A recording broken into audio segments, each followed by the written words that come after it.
சாதாரணமாக சட்டையை கழட்டி வச்சுட்டு வாங்க அப்படிங்கிறார். இல்லை, இந்த சட்டையை போட்டுக்கிட்டு.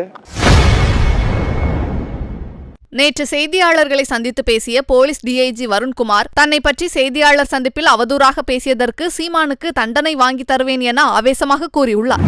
நான் இந்த வழக்கை முன்னெடுத்துட்டு போவேன். எதனாலன்னு நான் சொல்றேன்.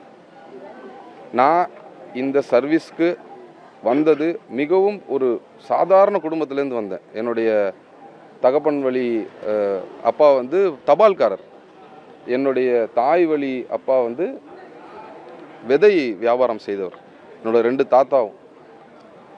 தகப்பன் வழி தாத்தா வாழ்ந்தது ராமநாதபுரம், தாய் வழி தாத்தா வாழ்ந்தது இங்கே திருச்சிராப்பள்ளி.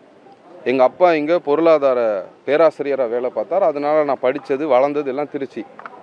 சொந்த ஊர் ராமநாதபுரம். குலதெய்வம் உரப்புலி அங்காள பரமேஸ்வரி அப்பா. என்னை பார்த்து இவர் தமிழனா, இவர் தாய்மொழி தமிழா அப்படின்னு கேட்குறாரு. யாருடைய தாய்மொழி என்ன, யார் எந்த ஊர்லேருந்து வந்தாங்கன்னு கேட்குறதுக்கு இவருக்கு என்ன உரிமை இருக்குது? சட்டையை கழட்டி வச்சுட்டு வாங்குறாரு. இந்த சட்டைக்காக நான் தவம் கடந்திருக்கேன். எத்தனையோ ஆண்டுகள் படிச்சிருக்கேன், உயிரை விட்டு படிச்சிருக்கேன். 36 மணி நேரம் கூட படிக்கிற சூழ்நிலையெல்லாம் இருந்திருக்கு. குரூப்பாக உட்காந்து படிப்போம். யூபிஎஸ்சிக்கு பல அதிகாரிகள் இருக்காங்க. செயினாக படிப்போம். ஒரு ரூமில் உட்காந்து தொடர்ச்சியாக படிச்சுக்கிட்டே இருப்போம். லைட் எரிஞ்சுக்கிட்டே இருக்கும். அவ்வளோ கஷ்டப்பட்டு தவம் கடந்து வாங்கின பதவி. சாதாரணமாக சட்டையை கழட்டி வச்சுட்டு வாங்க அப்படிங்கிறார்.